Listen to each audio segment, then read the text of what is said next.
Hello mga ka-cooks! Nandito pala at kasama ko si Book Nalvin ng Nalvin Vlogs kasi magluluto kami ng Singaporean dish na beef rendang. Tara, samahan nyo kami. Una magpapainit tayo ng mantika. Tapos igigisa natin ang puree na ginger, garlic, lemongrass na may kaunting oil.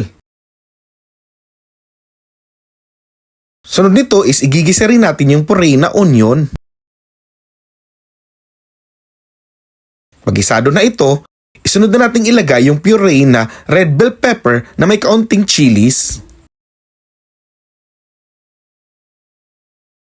Ang bango talaga nito mga ka-cooks.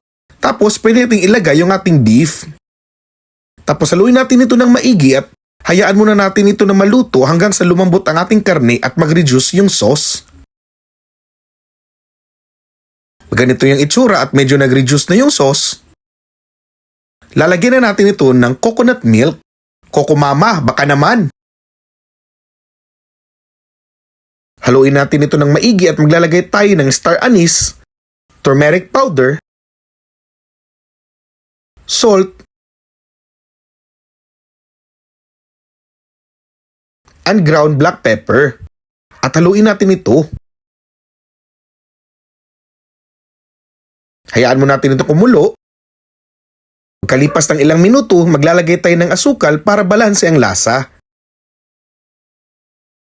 Pag na-dissolve na ang sugar, maglalagay tayo ng slurry na cornstarch lang na-dissolve sa water para sa texture ng ating sauce. Pag ganyan na yung itsura, goods na yan mga ka-cooks. Ang sarap talaga nito. Yummy!